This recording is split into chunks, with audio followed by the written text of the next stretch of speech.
आज हम पढ़ने वाले हैं intersection of two sets. Intersection का सिंपल सा मीनिंग है कॉमन पोर्शन।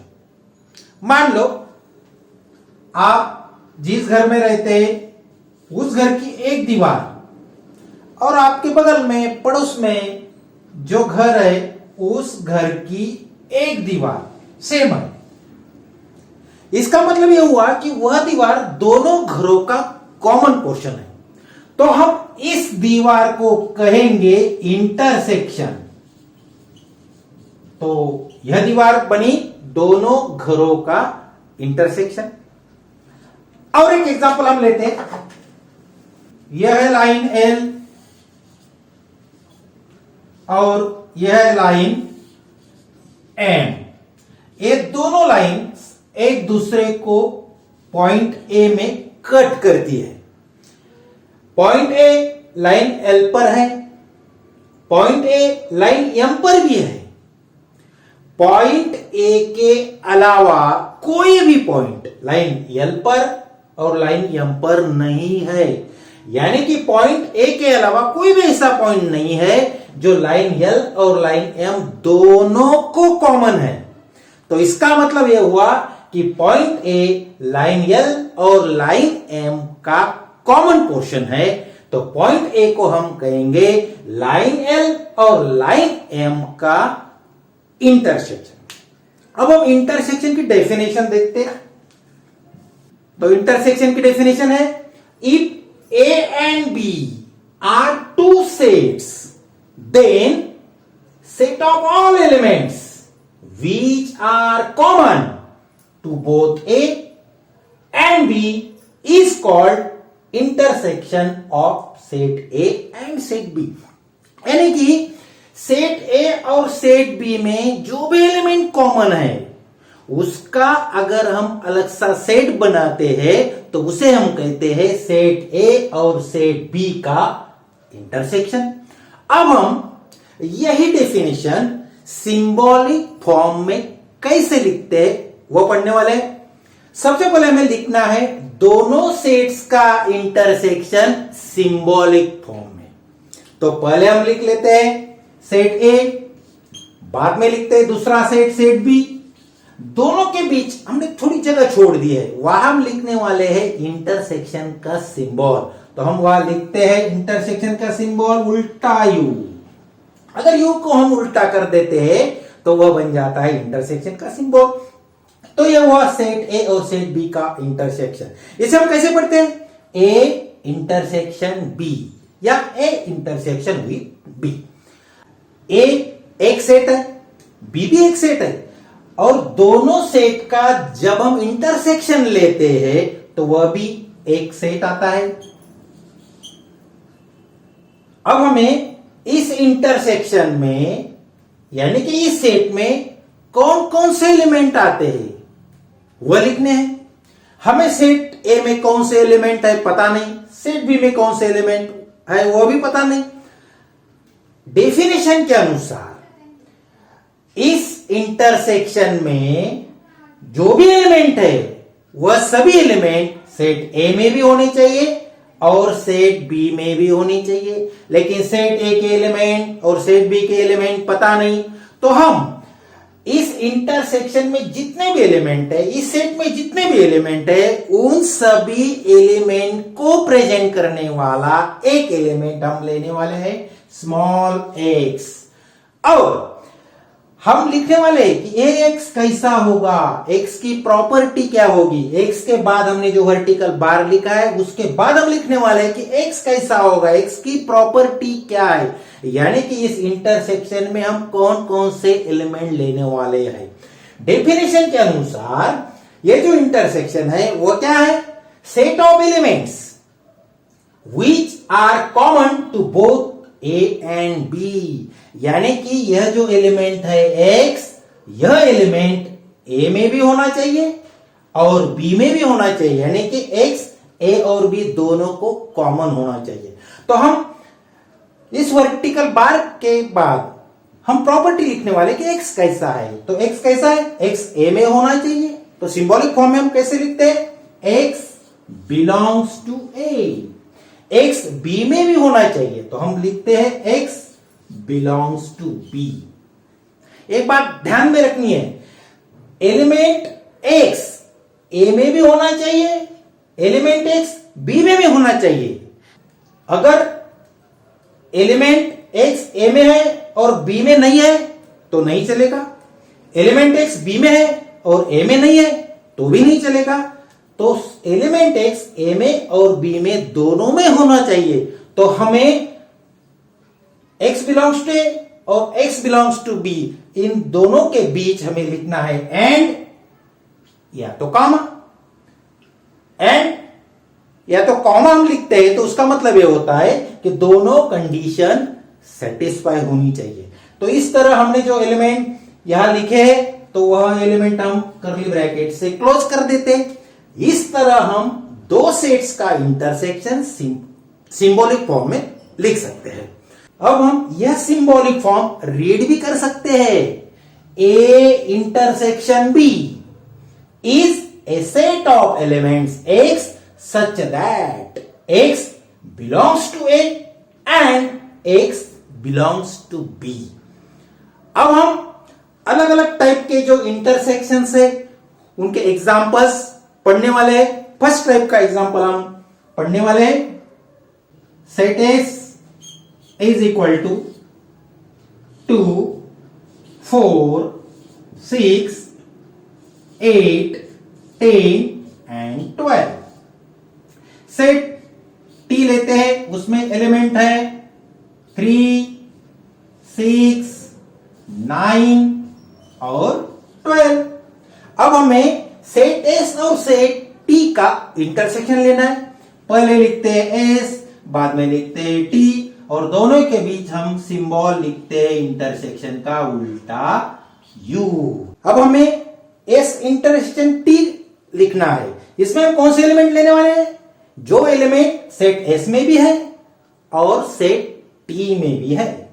तो चेक करते हैं कौन से एलिमेंट ऐसे है जो सेट एस में और टी में दोनों में है। 2 एस में है, सेट टी में नहीं है तो हम 2 नहीं लेंगे। 4 एस में है, टी में नहीं है तो वह भी हम नहीं लेंगे।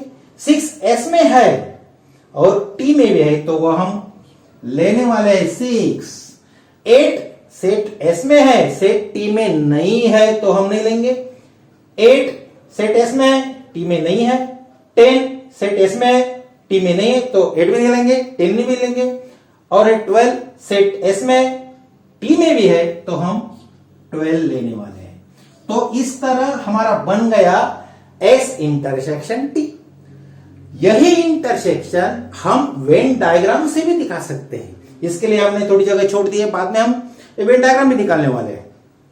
इस एग्जाम्पल की ओर हम देखते हैं तो हमें पता चलता है कि सेट एस और सेट टी का इंटरसेक्शन लेने के बाद सेट एस में कुछ ना कुछ बच गया है। 2, 4, 10, 8 ये बच गया है। सेट टी में 3, 9 ये बच गया है। यानी कि इस एग्जाम्पल में इंटरसेक्शन लेने के बाद सेट एस में और सेट टी में कुछ ना कुछ बच गया है। तो इसका वेन डायग्राम कैसा निकलना है हम पढ़ने वाले हैं, यहां जगह छोड़ दी है।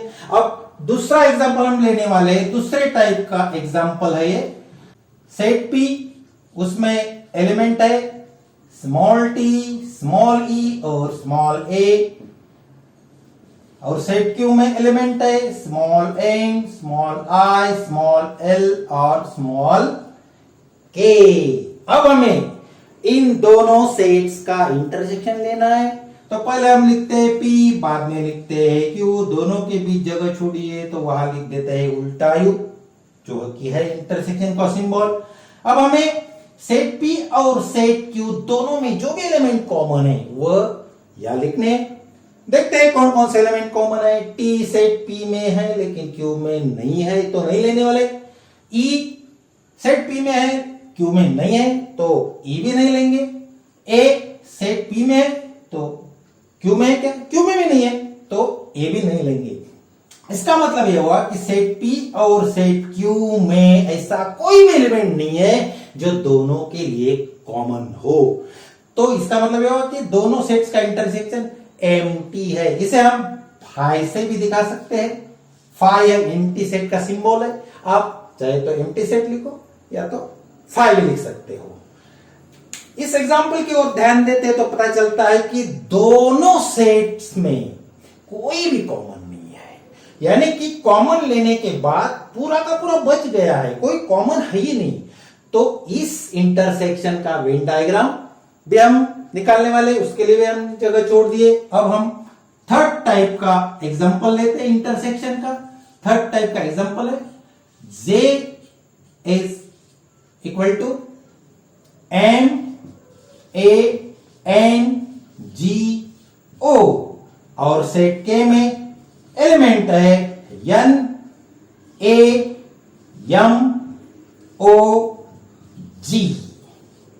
अब हमें सेट J और सेट K दोनों का इंटरसेक्शन लेना है। तो पहले लिखते हैं J, बाद में लिखते हैं इंटरसेक्शन का साइन उल्टा U, उसके बाद लिखते हैं K और हम J इंटरसेक्शन K में जो भी एलिमेंट्स आने वाले हैं वह सब एलिमेंट इस सेट में लिखने वाले हैं। तो देखते हैं J और K में क्या क्या कॉमन है। M सेट J में है, सेट K में भी है, तो हम M लेते हैं। A सेट J में भी है और K में भी है, तो A भी ले लेते हैं। N सेट J में है, यानी है, तो वह भी हम ले लेते हैं। सेट J में G है, सेट K में भी G है, तो वह भी हम ले लेते हैं। O सेट J में भी है और सेट K में भी है, तो वो भी हम ले लेते हैं। जब हम इस इंटरसेक्शन की ओर देखते हैं तो हमें पता चलता है कि सेट J और सेट K के कॉमन एलिमेंट लेने के बाद सेट J में कुछ भी नहीं बचा है, सेट K में भी कुछ भी बचा नहीं है। तो ये भी अलग टाइप का एग्जांपल है, तो इसका भी वेन डायग्राम देखने वाले हैं। अब हम फोर्थ टाइप का एग्जांपल लेने वाले हैं। Example 4 set N।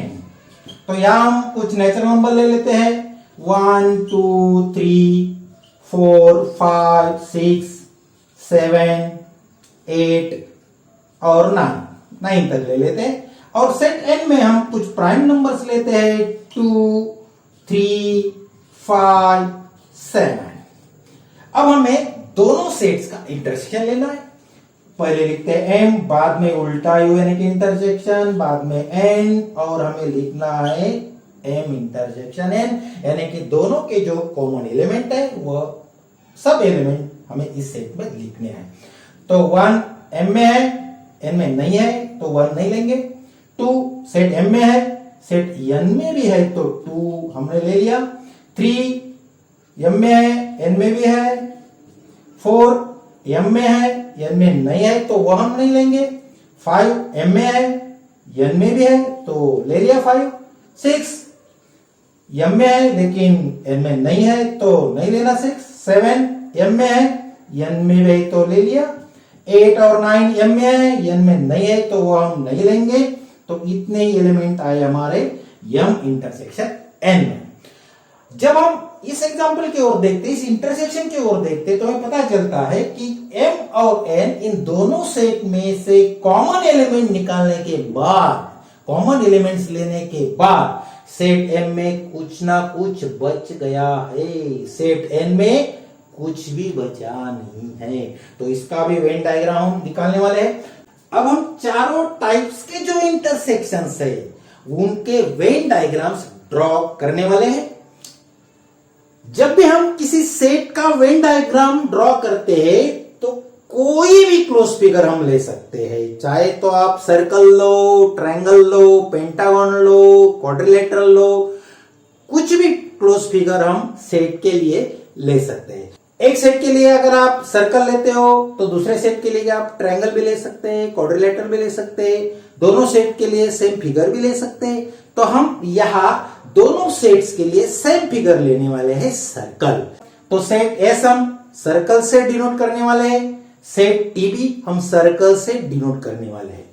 तो हमें set S intersection T Venn diagram से दिखाना है। जब भी हम वेन डायग्राम निकालते हैं तो हमें ध्यान देना है कि जिस दो सेट का हम इंटरसेक्शन लेने वाले हैं उस इंटरसेक्शन में कुछ है या नहीं। यानी कि जब भी दो सेट्स का हम इंटरसेक्शन लेते हैं तो कुछ कॉमन है या नहीं, यह बात देखने। बाद में कॉमन लेने के बाद कुछ बचा है या नहीं, यह भी देखना है। सेट एस और सेट टी में कुछ ना कुछ कॉमन है और कॉमन लेने के बाद कुछ ना कुछ बच गया है। सेट एस में 2, 4, 8 और 10 बच गया है, सेट टी में 3 और 9 बच गया है। तो हमें ऐसी फिगर ड्रॉ करनी है कि उसमें कुछ ना कुछ कॉमन भी हो और कॉमन लेने के बाद सेट एस में कुछ पोर्शन बच जाए, सेट टी में भी कुछ पोर्शन बच जाए। तो ऐसी फिगर हम निकालते हैं। तो ऐसी वेन डायग्राम निकालते हैं। यह है सेट यस और दूसरा है यह सेट टी। तो कैसी फिगर हमने ड्रॉ की? कुछ ना कुछ पोर्शन कॉमन है, कॉमन लेने के बाद सेट एस में कुछ ना कुछ बच गया है, या भी टी में से कॉमन लेने के बाद कुछ ना कुछ बच गया है। सबसे पहले हम इस पोर्शन में, इस कॉमन पोर्शन में सेट एस और सेट टी के जो भी कॉमन एलिमेंट है वो हम लिख देते हैं।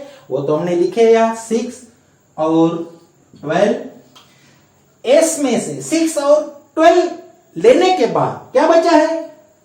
2, 4, 8 और 10। सेट टी में से 6 और 12 लेने के बाद क्या बचा है? 3 और 9। तो वो भी हमें यहां लिखने हैं। इस तरह हमने यस इंटरसेक्शन टी का वेन डायग्राम बनाया है। अब हमें यहां कौन सा पोर्शन इंटरसेक्शन है वह दिखाना जरूरी है।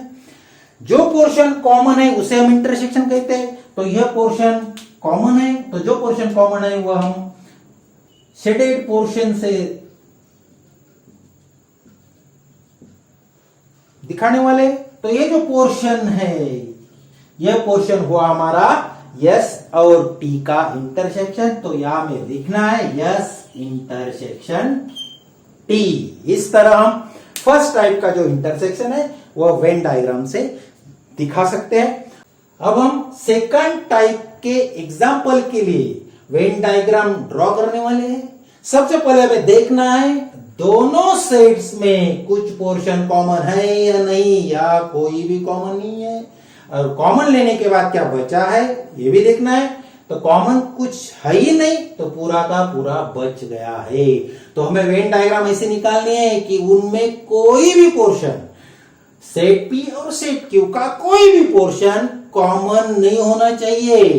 तो हमारी फिगर ऐसी होगी, ए है सेट पी और यह है सेट क्यू। सेट पी और सेट क्यू दोनों में कोई भी पोर्शन कॉमन नहीं है। कॉमन नहीं तो कॉमन दिखा सकते नहीं। तो सेट पी में कौन कौन से एलिमेंट है?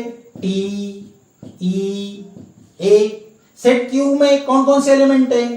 एन, आई, एल और के। अब हमें यहां इंटरसेक्शन कौन सा है वो दिखाना है। यहां इंटरसेक्शन है ही नहीं, यानी कि इंटरसेक्शन एम्प्टी है। तो कोई भी पोर्शन हम शेडेड पोर्शन से नहीं दिखा सकते।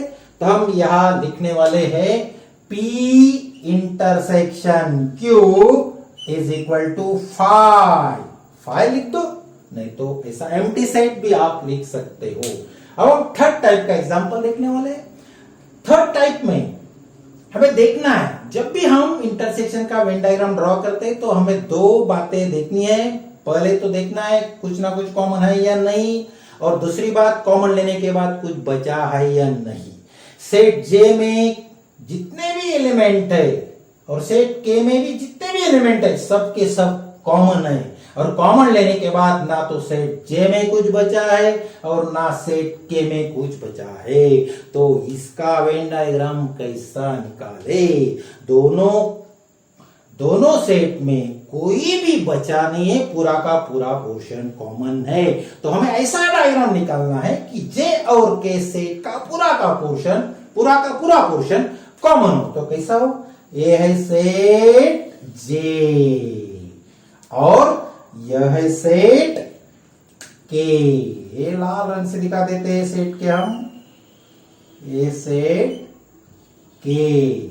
तो सेट जे और सेट के हमने ड्रॉ कर दिए।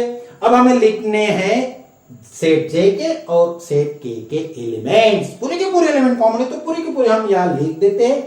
यहां पूरा का पूरा पोर्शन कॉमन है, जे और के दोनों सेम है, पूरा का पूरा पोर्शन यहां कॉमन है, तो हम कॉमन एलिमेंट्स लिख देते। कॉमन एलिमेंट है एम, ए, एन, जी, ओ। अब हमें जे इंटरसेक्शन के फिगर में दिखाना है, कहा है यहां जे और के का पूरा पोर्शन कॉमन है, तो पूरा का पूरा पोर्शन हम शेडेड पोर्शन से दिखा देते हैं। तो ये हुआ हमारा जे इंटरसेक्शन के, पूरा का पूरा पोर्शन यहां कॉमन है, तो हमने वो दिखा दिया है वेन डायग्राम में। अब हमें फोर्थ टाइप का जो इंटरसेक्शन है उसका वेन डायग्राम ड्रॉ करना है। तो यहां हमें पहली बात देखनी है कि दोनों सेट में कुछ कॉमन है और कॉमन लेने के बाद कुछ बचा है। तो देखते हैं हम सेट एम में और सेट एन में कुछ ना कुछ कॉमन है, तो हमने यहां लिखा है वो 2, 3, 5, 7 एक कॉमन है। और कॉमन लेने के बाद सेट एम में क्या बचा है, सेट एन में क्या बचा है वो देखना है। सेट एम में कुछ बच गया है, 1, 4, 6, 8 बच गया है। सेट एन में तो कुछ भी नहीं बचा है। तो सेट एम इंटरसेक्शन एन का वेन डायग्राम कैसा निकाले।